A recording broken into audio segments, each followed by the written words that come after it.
तेरे इश्क में नाचेंगे, तेरे इश्क में नाचेंगे, तेरे इश्क में नाचेंगे। ये नफरत दरअसल इसलिए है क्योंकि अवधेश भैया को लगता है कि उनके अर्पिता ने उनके साथ धोखा किया है और इसी गम में वो नशे में चूर हो गए हैं और इसी नशे के कारण वो अर्पिता की एक नहीं सुन रहे हैं। यहाँ तक कि अर्पिता पर जान का खतरा बढ़ जाता है, फिर भी वो उसे बचाने के लिए नहीं पहुँचते हैं और अर्पिता की जान खतरे में पड़ जाती है।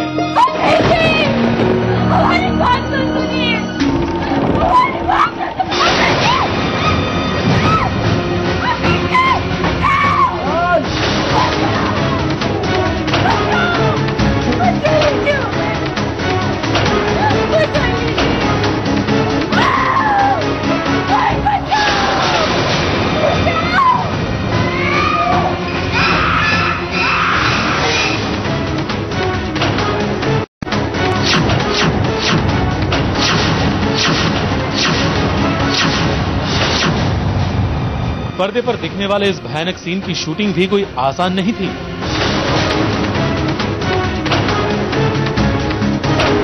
पहले तो अर्पिता की ड्यूब को लटकाया गया और उसी से पहली मंजिल से पत्थरों पर गिरने वाले सीन को करवाया गया।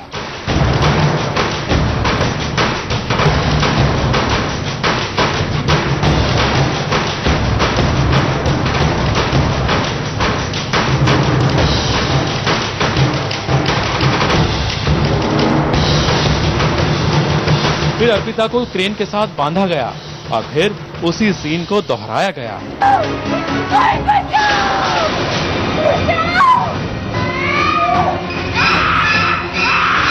और फिर जैसे ही अर्पिता को गद्दा हटाकर पत्थरों पर सुलाया गया, पत्थरों को भी रंग लगाया गया।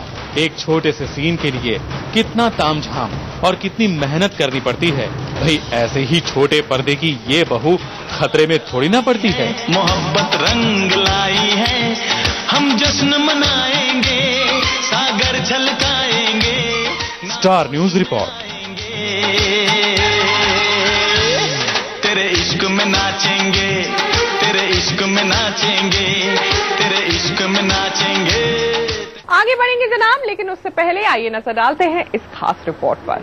दनादन दे दनादन दिल मेरा बोले दे दनादन दे दनादन दे दनादन दिल मेरा बोले दे दनादन। नकली बारिश में भीगे भीगे से श्यामड़ की आकाशी के हाथों खूब हो रही है धुनाई। दनादन दे दनादन दिल मेरा बोले दे दनादन दे दनादन दे दनादन दिल मेरा बोले दे दनादन।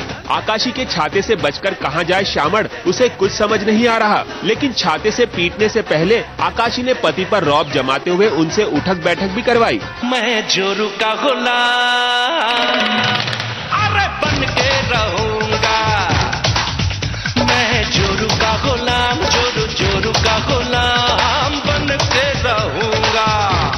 भाई श्यामड़ की ये हालत देख हमें तो बहुत तरस आ रहा है, तो वहीं आकाशी को खूब मजा आ रहा है। अभी तो मुझे बहुत मजा आया छाती से मारते हुए। मतलब एक्चुअल में मुझे मारना नहीं था, सिर्फ लेके भागना था। और इसमें एक्चुअल में मुझे मारा है पता है। लेकिन मैंने मारा। मैं हमेशा मौके का फायदा उठाती हूँ। ऐसे चांसेस बहुत कम मिलते हैं कि अपने पति को मार सको। अरे श्यामड़, जब आकाशी को बार बार इरिटेट करोगे तो मार तो खानी ही पड़ेगी और हाँ, कान पकड़कर उठक बैठक भी करनी पड़ेगी। मुझे पता है ना, पत्नी जो होती है वो बार बार सॉरी नहीं बोलती है, तो मुझे लगा कि चलो आज मौका मिला है तो बार बार ऐसे सॉरी सुन लेता ताकि दिल को थोड़ी सी तसल्ली पहुंचे। और आप भी ऐसे ही करना अपनी पत्नियों से ना, अगर एक बार सॉरी बोला तो 100 बार सुन लेना। वैसे नकली बारिश की फुहारों में बार बार भीगते श्यामड़ को कभी टॉवल का सहारा लेना पड़ रहा था तो कभी चाय का।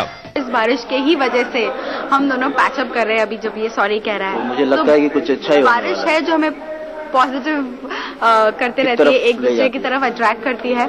और इस सीन के बाद जब मैं छाता लेके श्यामड़ को मार रही हूँ, हम सीधा बेडरूम जाते हैं और वहाँ पर एक नाइस रोमांटिक सीन होने वाला है। वैसे अब आकाशी ने ठान ली है कि श्यामड़ को वो हर छोटी छोटी बात पर सबक सिखाकर रहेगी। इतना ही नहीं, आकाशी सभी पत्नियों को अपने अपने पतियों पर ऐसी ही जोर आजमाइश की सलाह दे रही है। छाते से अगर नहीं पीट पाए तो डंडे से मारना, ये सारी बीवियों के लिए जो हस्बैंड्स ओवर स्मार्ट बनते हैं श्यामड़ जैसे। भाई श्यामड़, हम तो आपको यही सलाह देंगे कि संभल जाओ, वरना आगे आकाशी आपका क्या हाल करेगी इसका अंदाजा किसी को नहीं। Ravi Jain, Star News, Mumbai. सास बहू और साजिश में वक्त एक छोटे से ब्रेक का। फौरन हाजिर होंगे, देखते रहिए सास बहू और साजिश।